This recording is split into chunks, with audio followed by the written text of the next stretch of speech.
శ్రీమాత్రే నమః. మాఘమాసంలో వచ్చేటువంటి పంచమిని వసంత పంచమి, శ్రీ పంచమి అంటారు. ఈరోజు సరస్వతీదేవి జన్మించినట్లుగా మన పురాణములు చెబుతూ ఉన్నాయి. సరస్వతీదేవి జన్మించిన తర్వాత స్వయంగా శ్రీకృష్ణ భగవానుడే ఈ యొక్క శ్రీ పంచమి రోజు విశేషంగా తెల్లని వస్త్రములతోనూ, తెల్లని పూలతోనూ, తెల్లని నివేదనలతోనూ అమ్మవారిని పూజించినట్లుగా మనకు దేవీ భాగవతం చెబుతూ ఉన్నది. కాబట్టి ఈ రోజునైతే ఎవరైతే అమ్మవారిని పూజిస్తారో వారికి సకల కార్యములలో కూడా నిష్ణాతులవుతారు. ఇది ఒక్క జ్ఞానానికి సంబంధించినది కాదు. మనది అమ్మవారు వాగధిష్టాన దేవత. వాగ్ అంటే మాటలకు అధిష్టాన దేవత. కాబట్టి మాటలతో పనిచేసే వారంతా కూడా ఇందులో విజయం సాధిస్తారు. మాటలు లేకుండా మనం పని ఎలా అవుతుంది? మన మాటలను బట్టే కదా.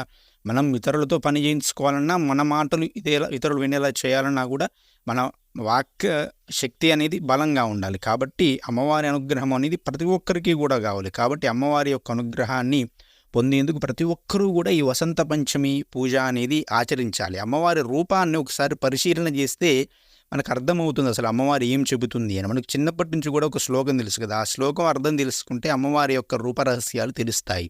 అదేమిటి? సరస్వతి నమస్తుభ్యం వరదే కామరూపిణి విద్యారంభం కరిష్యామి సిద్ధిర్భవతు మే సదా అంటున్నది. అమ్మవారు కోరిన రూపం దాల్చి తల్లి. కోరిన రూపం అంటే మనం ఏ రూపంలో అంటే నువ్వు ఉద్యోగ దేవతగా అయితే ఉద్యోగ దేవతగా నీకు అనుగ్రహాన్ని ఇస్తుంది. విద్యాధిష్టాన దేవతగా, ధనలక్ష్మిగా, అష్టలక్ష్ములు అంటే ఏమిటి అనుకుంటున్నారు? అమ్మవారే అష్టలక్ష్మి స్వరూపం. కాబట్టి కామరూపిణి, ఆమె నువ్వు ఏ కోరికను కోరితే అమ్మవారిని ఆ రూపంలో వచ్చి నీ కోరికను తీరుస్తుంది. అంటే ఒక సరస్వతి పూజ చేశాను కాబట్టి నాకు విద్య మాత్రమే వస్తుంది అనుకోవద్దు. సరస్వతి పంచమి రోజు, వసంత పంచమి రోజు పూజ చేస్తే నీ కోరిన కోరిక తీరుతుంది అనమాట అమ్మవారు. అదే అనమాట సరస్వతీదేవి యొక్క గొప్పతనం. ఆ తల్లికి నమస్కారం చేస్తూ ఉన్నాను. ఇది విద్యార్థులు చెబుతూ ఉంటారు. నేటి నుంచి నా చదువును మొదలు పెడుతూ ఉన్నాను. విద్యారంభం. విద్య అంటే ఏమిటి? జ్ఞానానికి ప్రతీక. నా జ్ఞాన సాధనను ప్రారంభిస్తున్నాను. నా జ్ఞాన సాధనను ప్రారంభిస్తున్నాను. అజ్ఞానాన్ని మాయ అంటారు. అజ్ఞానంలో ఉన్నంతకాలం కూడా మనకు అభివృద్ధి అనేది ఉండదు.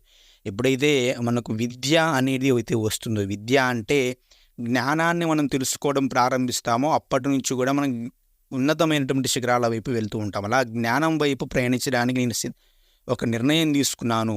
కాబట్టి నీ దయ వల్ల నాకు ఎల్లప్పుడూ కూడా అందులో నిష్ణాతున్నవుదునుగాక అని చెబుతున్నాడు. కానీ ఒక విజయాన్ని మనం బాగా గమనించినట్లయితే అమ్మవారి వర్ణం ఏమిటి?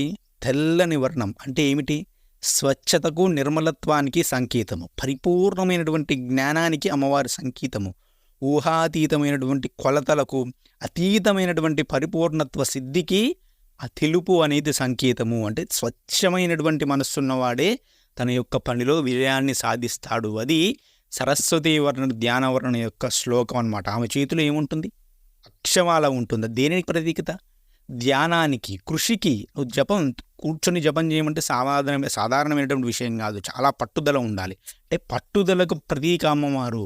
స్వచ్ఛమైన మనసుతో, ఎడతగినటువంటి పట్టుదలతో పనిచేస్తే ఖచ్చితంగా విజయం సాధిస్తావు. ఏదో 2 పూలు నా మీద జల్లితే నువ్వు విజయం సాధించవు. పట్టుదలతో కూర్చుంటేనే నువ్వు విజయం సాధిస్తావు అని అమ్మవారు చెబుతుందన్నమాట. అది చదువు అంటే ఒక తపస్సు వంటిది అని అమ్మవారు చెబుతూ ఉంటుంది. అది అమ్మవారి యొక్క రూపంలో ఉన్నటువంటి అంతరార్థం. కాబట్టి ఆ విధంగా అమ్మవారిని పూజించి ధ్యానించి అనుగ్రహాన్ని పొందండి. శ్రీమాత్రే నమః.